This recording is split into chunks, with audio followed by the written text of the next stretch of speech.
All right. What's up, crew? What's going on?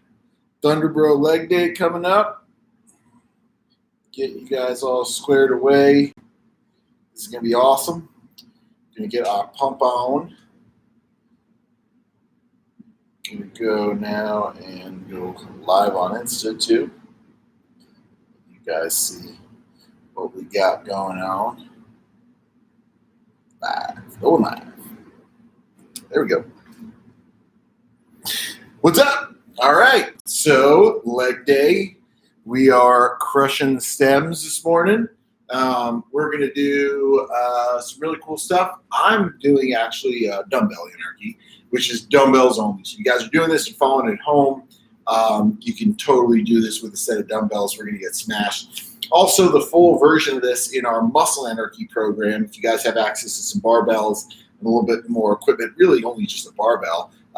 Very similar workout adapted to a barbell, especially when we do the RDLs and the anarchy back squats today. So going to be a lot of cool stuff going on in there. Just some gnarly complexes. Cammy's going to join us. That's going to be really super fun. She doesn't want me to start without her. I am going to really quick log off of Instagram Live and go back on just so she can get set up and get her stuff going. So I will be right back. You guys stay in here. Someone stole the tripod. Give me a second.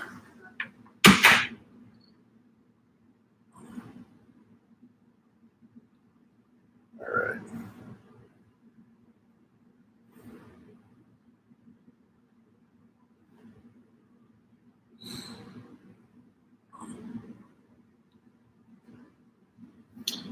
Checking out the sets and reps today, guys. So you guys getting set up, get yourself some space, get a good area that you're going to do your lifting in. Cam's going to roll through this with us. We'll get a good warm-up to start with. Just want to check our sets here. All right. This is going to be gnarly today, you guys. 12 full reps, 3 second negative down, 3 seconds up. 5 reps in the bottom. 5 reps. 5 reps in the bottom. You do 5 full reps, 3 times through. 5 reps. 32 reps.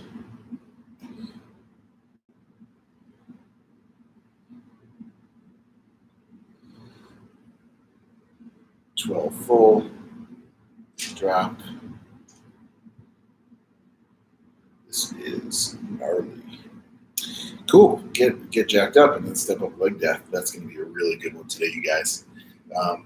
So for the goblet squat stuff, I recommend if you do have a heavy dumbbell, you just grab it like a goblet in front. If you don't, do it as a front squat with 2 dumbbells. That'll be really beneficial for you.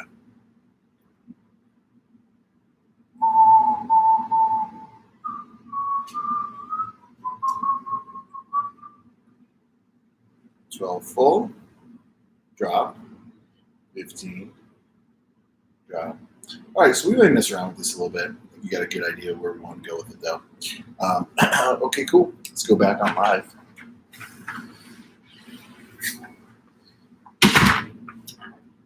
Good, Cam? Yeah. You want the tripod? Yeah. Okay. So, yeah, maybe I can just place my phone down here by this box. I put it, I don't know. Like right here by the box. Let's see if that'll stay. All right, live, going live. Going live. I'm now live. All right. It should work. To go live on my computer. That good? Yeah. We're doing it. Are we going to need the bench? We're going to need it all. Yeah, I'm just trying to figure out where to put my computer. Right. So first things first, guys. Make sure you're taking your pre-workout. It's always, safety first. First thing first, make sure so you love your wife. Love your wife. Take your pre-workout. Say your prayers, and get ready to get anarchy going. And for Rosa. And Fioce. Fioce. Italian. Fioce. What's the matter for you? You're not doing the Fioce workout. All right. You ready, Cammy? Almost. She's almost ready. She's almost set. We'll get kicked off. So first thing we're going to do is going to be pretty extensive. Just a good warm up for the back and hips and everything like that. I'll lead you through it. Cammy is going to be a super duper demo because she's really bendy. And, Well, yeah. doesn't bend as good as it used to. It doesn't. It's even more bendy now because she's pregnant. So I think her tendons are really malleable. All right. So what I want you guys to do is just on the floor. If you're on a hard floor, you can grab a towel or something to put under your knee. We're going to start with a 3-position lunge complex. So for this one, what you're going to do is get into a nice deep lunge, and you're going to work on just opening up your hip flexors. And I'm going to work on trying to get a better internet connection. Okay. I'm here. I'm I know here. I'm just setting up my live on YouTube. She'll jump in as soon as you're ready. Okay, so what you're going to do is you're going to go into a nice deep lunge where you're getting your back knee as far behind your hip as you can. You're going to push your hip forward and just open up your hip flexor. Computer here so you guys get a good view. So just some good hip flexor stretching just to start with. Get about 10 reps where you're just going to push your hips forward. All right, all right. 4. We are 6, doing we're doing it. 7, leg day, 8, and I gave some blood this morning to make sure baby's all good. So I might not be she's not going to go as hard as super intense, but I'll be here. We'll pick it up for her. We'll have all the fitness Cammy needs just in what we're doing. I'm gonna try to. So after you get 10, I want you to bring your arms up overhead, and now you're just gonna lean towards the opposite side. Just like that. Just make it sexy. Do you guys like Dave's new haircut? So Cammy did it. I did that, and it was very stressful. Stressful for you, not stressful for me. Sorry, Cam. That's not true, okay? Because you would lose your mind if it didn't look good. So now what I want you to do is put your hand on top of your foot that's on the ground. You're gonna post up on your back leg, so straighten out your back leg, and just get some circles with that front hip. 10 to the right, 10 to the left.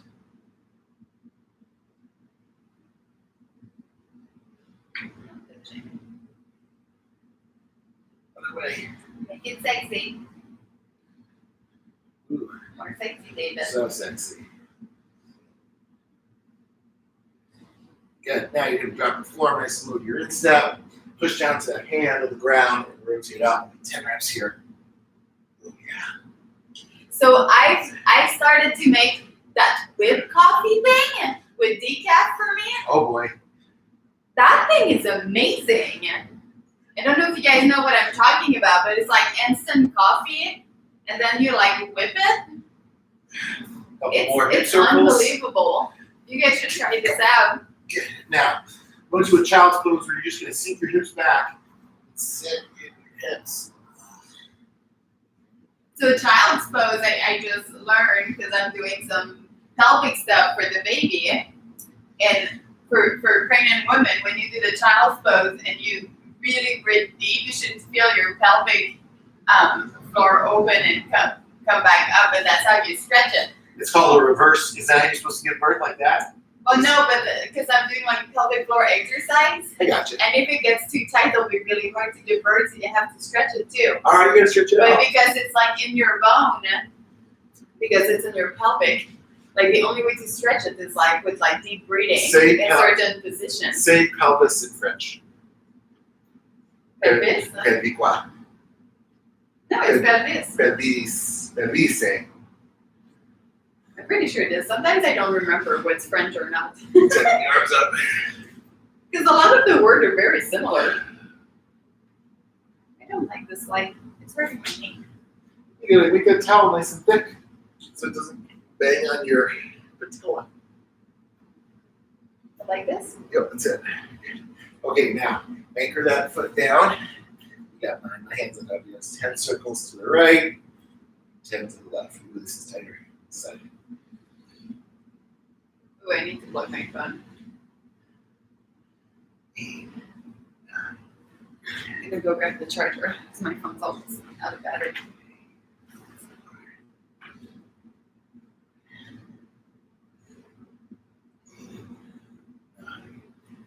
Form in step.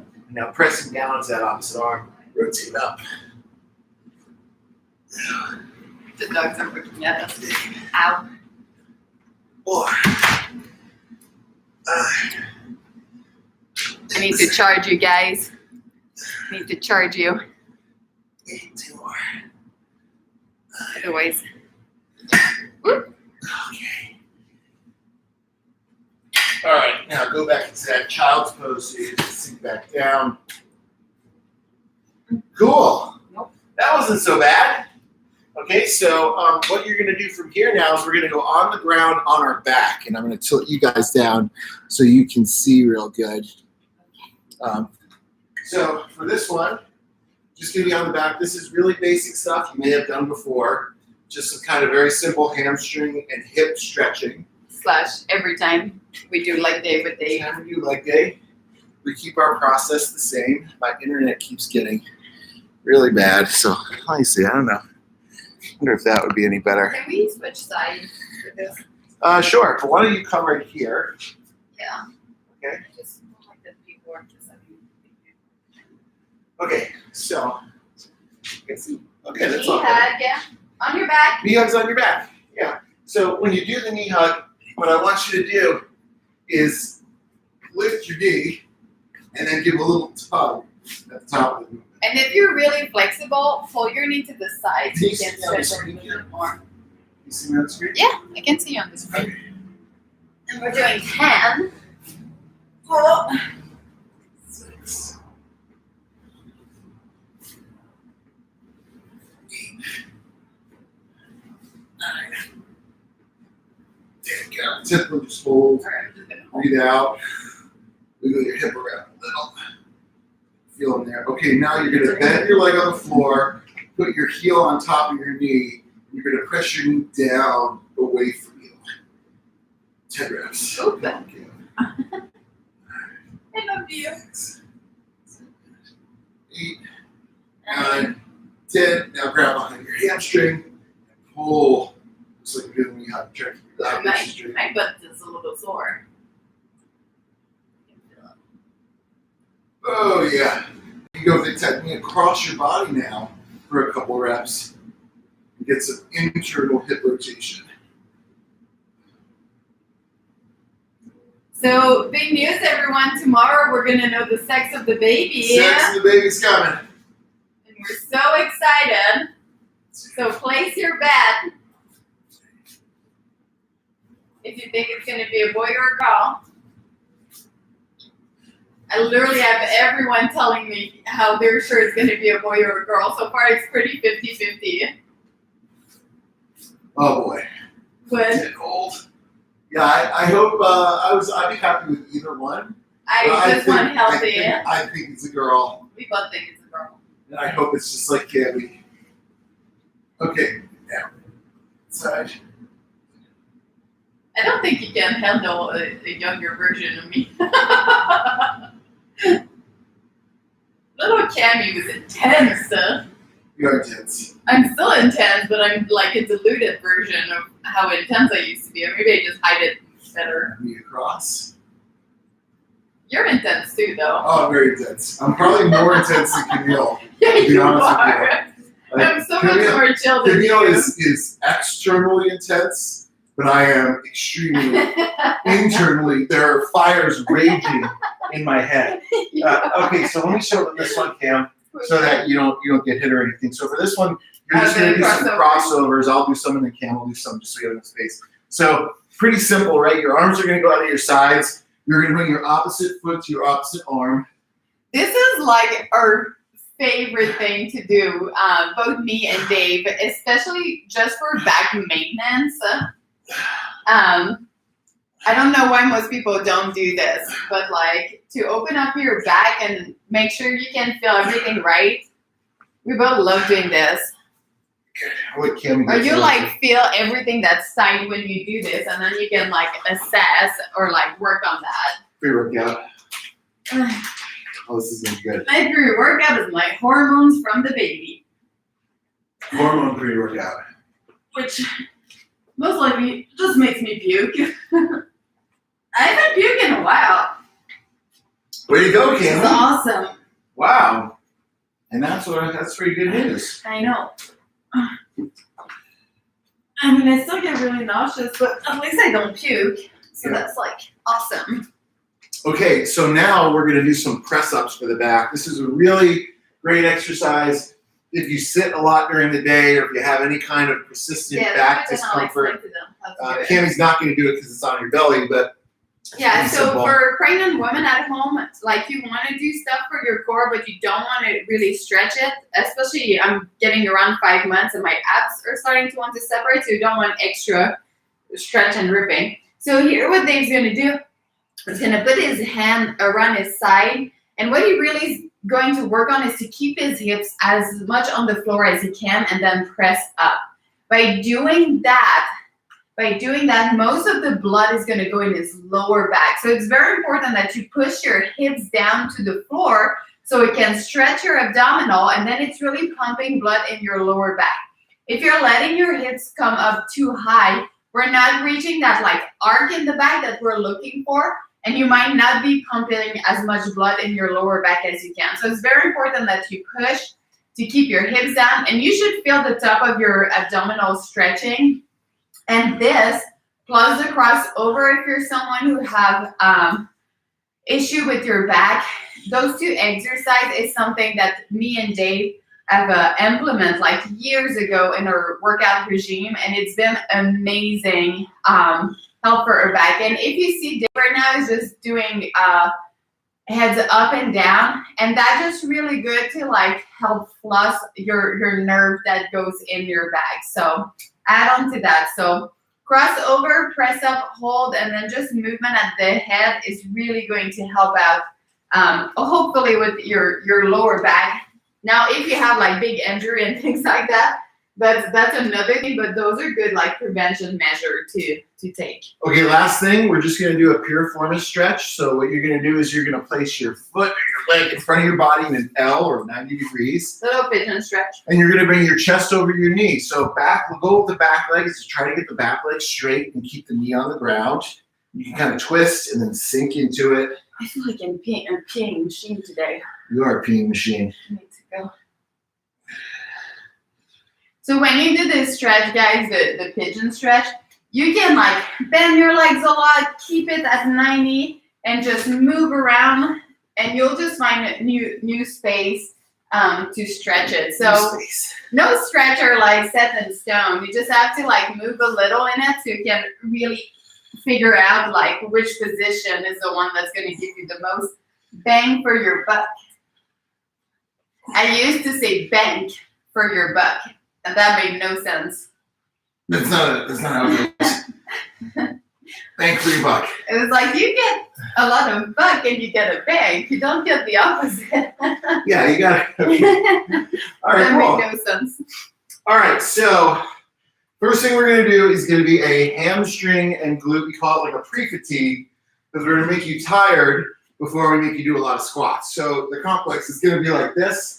I'll have Cami show it to you. Yeah, we're going to do this hamstring though. So we're going to do a banded hamstring curl for 30 reps. You can do this lying, but we're going to do it seated too. That's another good option. So Cami's just going to sit on the bench.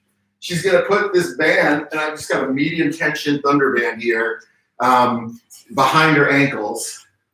And she'll sit on the bench and perform 30 hamstring curls as she curls her heel to her butt. So she's seated, there's some good tension, and she's going to pull her heels towards her butt for 30 reps. After she's done 30, she's going to stand up and she'll grab some dumbbells, and we'll just emulate with her standing. She's going to do 3 different position RDLs. So the first position is going to be with her heels together and her toes pointed out. Okay, so it's like a duck-footed position. And she's going to do an RDL here. And if you look at her, can you go to the side? You look at her do the RDL, notice how she's only just hinging at the hip. She's only going as low as she can go while keeping her back straight. And as you do these, I don't want you to stand up all the way. So as you do them, just come a little bit short of lockout to keep the tension on your hamstring. Okay, so 12 with the heels touching. 10. Then so we're this week is 12. Okay. Okay. This week is 12. And now the next stance is going to be a regular stance. So she's going to bring shoulder width apart with her feet. Okay. And she's going to perform 12 there. And then the final stance is going to be 12 in a wide sumo stance with their toes out. So that's the superset right there. Okay? Cool. You want to go first? I need to pee. All right, she needs to pee, so I'll You get go going. first. I'm just going to belt up. Anything I do with the hinges, I usually like to kind of throw a belt on. And yeah, this is a good one. You're really going to feel it in your glutes as you do this. The glutes. Turn on your glutes. So, because I'm a little taller than Cammy, I got to move my bench a bit farther away to get enough tension on the hamstring curl. And I'll show you here, just as I go. You guys watch me go. And put my heels through. I actually like to use, you can see that I've got like my knee sleeves around towards my ankles because it keeps that band from like giving you abrasions. And you're just gonna get 30 here.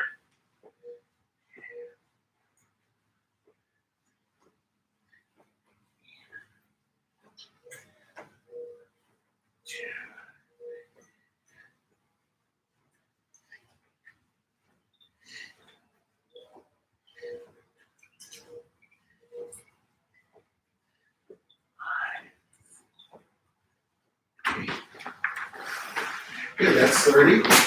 Now I'm going to grab my dumbbells for these RDLs. So I'll start with a decent little weight here. Nice and tight. I'll show you the 3 different positions as I move through them. So, first one, heels touching, toes out. Yeah, you can start going. Or you want to wait for me? Well, I thought that was your rest. 4.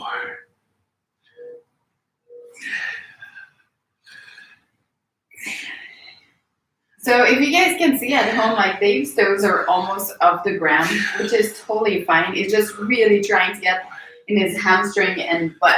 So if your weight is on your toes, just know that you're getting more of your quad in it. And the more back you are, the more you're getting into your posterior chain. Make sure you're balanced though.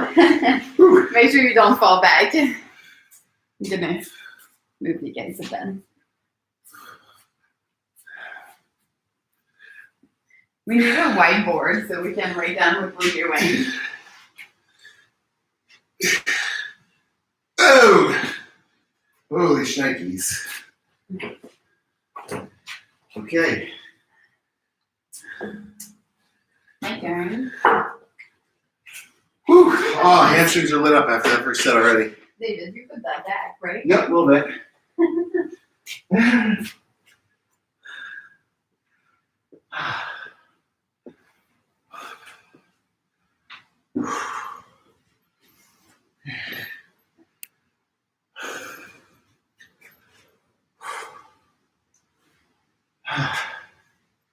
Still breathing heavy.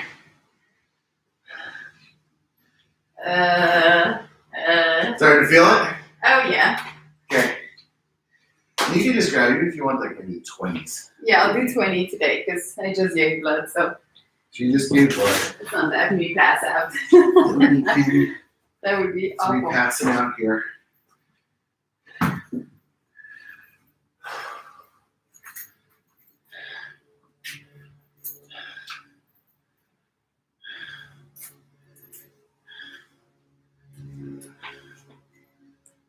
Ooh.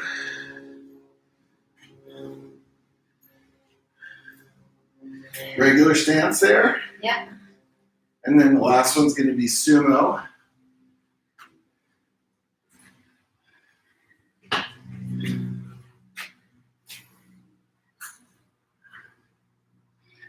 And I think some people sometimes think that like not standing up all the way is somehow cheating. It actually makes it a lot harder because Yeah, because you the stay under hamstring is tension. constantly under tension. So, you know, when you're locking your joints out, then the bones actually end up lining up to create a good support to hold the weight as opposed to the muscle having to work as hard to just move and support it. So that's such a little strategy for training effect.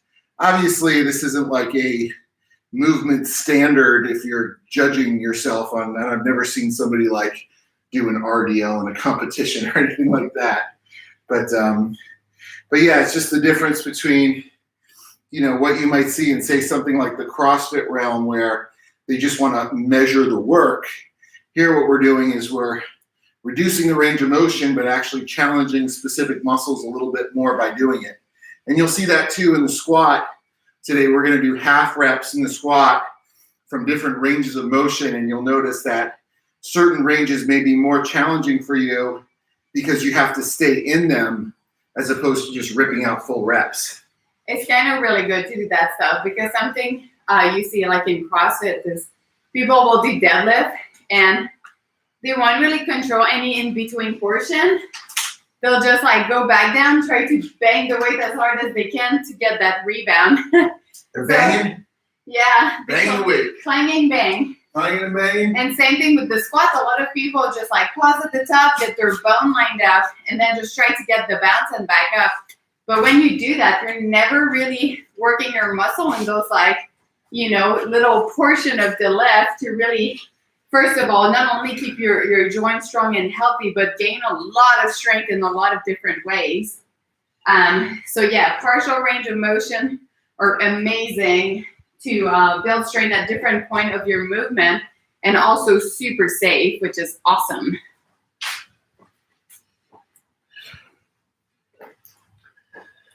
I wish I knew more about like isometric, part range of motion, and a lot of time under tension. I guess more at the beginning of my career. Yeah, we could have built you a little stronger, maybe. Yeah. Okay, here we go. So first one, toes out. This is actually working the outer aspect of your hamstrings. And just this, doing like deadlift with like different foot position, is just amazing to work just different portion of the same muscle. So it'll target like a place a little bit differently in the muscle. And again, the stronger, more complete your muscle is, the stronger you are.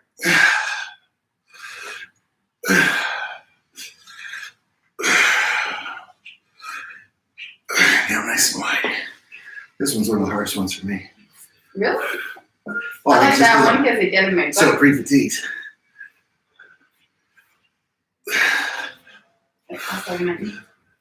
Hold on. Okay.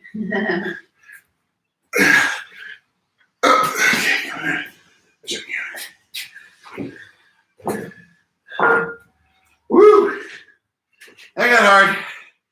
My hamstrings are getting lit.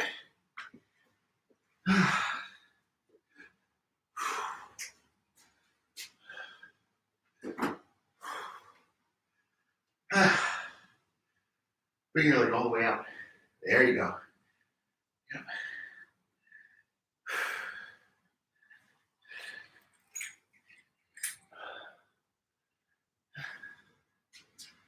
Oh.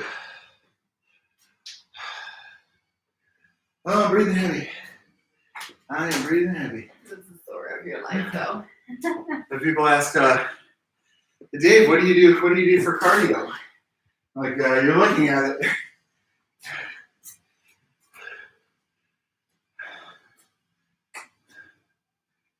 So this is toes out.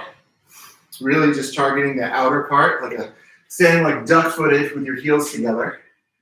And you'll feel this on the outside of your hamstring. This regular kind of traditional hip width stance puts the load pretty even across all those different aspects of the hamstring. And then when Cami goes wide, what she's going to do is get into the inner, the medial head of the hamstring and the inside of the thigh a little bit more. So all valuable. Also cool for like developing active range of motion in these different positions. Uh-huh. Starting to feel it? Yep. And that's, guys, just keep in mind, this is like a 20-pound weight. She's really feeling it. So that's the cool thing about this is it doesn't need to be heavy to be effective. And one thing you can do to get a little extra rest between your sets is continue to talk because that's very effective. That's your strategy. Pre-workout.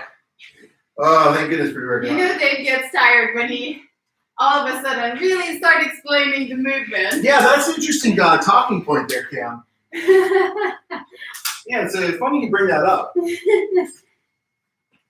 I'm not allowed to go so hard that I can't talk, so kind of always ready right now. Cam's not allowed to go so hard, but I go so hard. What's the hardest you've ever seen me go, Cam? Probably something on the leg press. Well, bodybuilding or like our whole life together? Bodybuilding. I think that time we were doing drop set on the squat with Max, and Max fell like 5 times, and he went to puke, and then you went to failure too. And then I went to puke. And I was just yelling with my eyes closed. It was a conga line to puke outside. Yeah.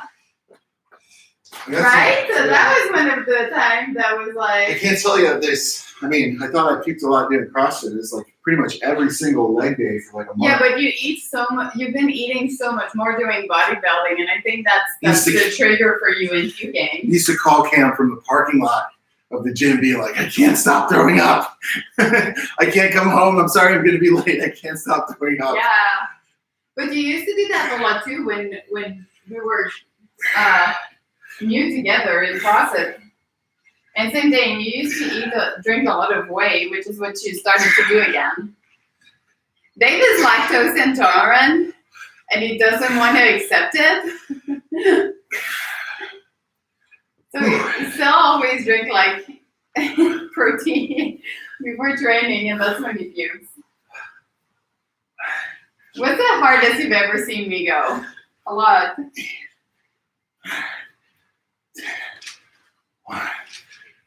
Oh. I think that time with Danny Horan was at the track was one big win. Yeah, there's a lot of dry heaving in that one. Okay, you're up. Last one for Cam. That's what I do though. I don't really puke, it just gets so this is 30 banded hamstring curls into 3-position RDLs as a hamstring pre-fatigue today for muscle anarchy leg day. We're doing the dumbbell anarchy version because we don't have all the equipment, just like you guys, a lot of you at home. So that would be cool to be able to speak the same vernacular and do the same workouts. Cammy's getting her booty blast on. She incorporates a lot of this stuff that we do into. We do this specific like 30 in for most a lot. She's good. You know, good coaches are good thieves. And I don't say that in a bad way because I'll do that all the time. Stuff all the time. Yeah, I'll do that all the time where I'll be like. Literally half of it gets shredded stuff is my stuff. Yeah, we'll do that all the time where we'll find a complex or an exercise or a theory and then you see it's effective. You just want to give it to your athletes or try it yourself. I'm like the nutrition person in our house. Yeah. So you pay attention and you learn and you steal. And when I say steal, I don't mean like say that it's your own, but steal it and go like, hey, I got this awesome complex from Dave. I've never seen you into my program. Stuff for me. Oh yeah, well, most of the stuff that I do, a lot of it I tag my trainer Waddy in because it's inspired by him. So we'll do something on machines and I'll adapt it to say dumbbells or barbells and not just show him how I've adapted it, but you know, give him a little credit. And no one really invented any of this stuff, to be honest. No. With you. It just gets passed along and hopefully it gets better. You know, as people refine it and do it with more athletes, they come up with more derivatives of it. I always think it's funny when people, you know, you'll do something, we'll do something, we're like, oh my God, I discovered something. And no one really discovers anything. No one discovered anything. Yeah. Or someone will be like, I did this first. It's like, okay. Yeah, like take CrossFit, for instance. CrossFit, that's a great example. We squat since we're born. No one invented the squat. Rick Glassman did not invent Olympic lifting or gymnastics or cardio. And he didn't invent high-intensity training. He just kind of packaged it and branded it in a different way. But this stuff had been used by fighters for a really long time. It's been used by military training and operators for a long time. It's just kind of being presented in a different type of way. It's kind of like a spin-off almost. And that's what a lot of this stuff is. You know, the bodybuilding functional fitness hybrid is a spin-off of some of these different communities where you just evolve and learn more and make it a little different. Yeah, it's like the more you learn from all those different areas, like Both of our program is like a mashup of all the best stuff that we've learned so far, and that's it's the best going way to to keep do it. evolving and changing as we learn more. But Everything's got utility. It's just, how to contextually apply it the we best. did not invent anything. Okay, so what we're going to do now is some goblet squats. The first set is going to be a nice and smooth set. So what you're going to do is 15 reps. You can hold the goblet on the top of your chest. You're going to go 15 reps just down and up, just getting yourself nice and loose for those 15. So go ahead and grab, I'd say, probably like a moderate weight. We're going to do this first set. Cam, do you want to do set one, or you want to come go after me? How you feeling? Oh, I'll after you. Okay, you after me. So I'll just throw my knees on here, and I'm going to do my first set. And this, when I say smooth, you can kind of think of smooth as like being 2 seconds down and 2 seconds up, or just really trying to feel the muscle work is another good way to kind of describe what smooth means.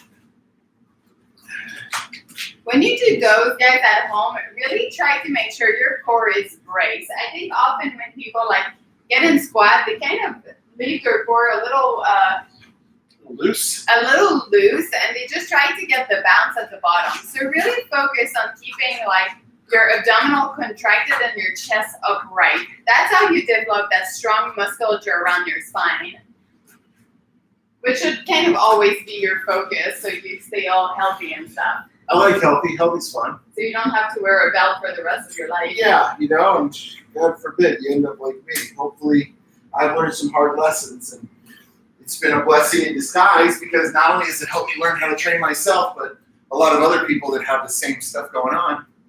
Loosey-goosey. Don't be loosey-goosey.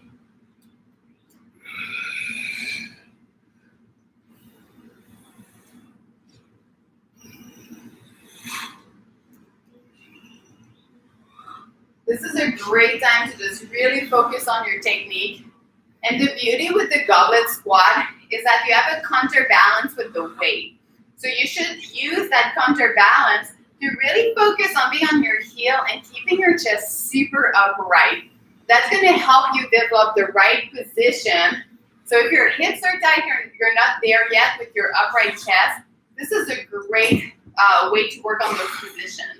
It's also a little bit of an upper body pump, because you got to hold the weight.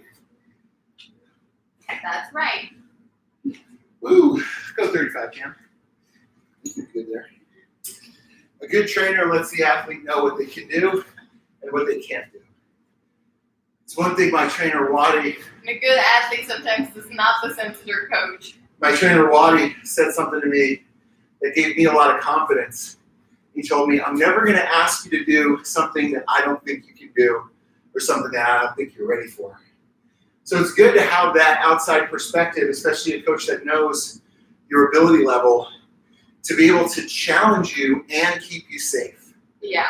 And he's never done that. I've never done something with Wadi where it was so heavy or so hard that it was dangerous. Well, I take that back.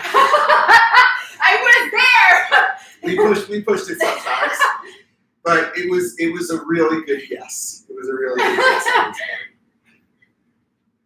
I think a good coach is the one that's going to push you a little outside your comfort zone every time, but doesn't have such an ego. There was one time where he told me, you're going to do, it was a pre-fatigue, so you're going to do 20 heavy flies, and then go on the incline bench and do 15 reps of 315 incline at different ranges of motion.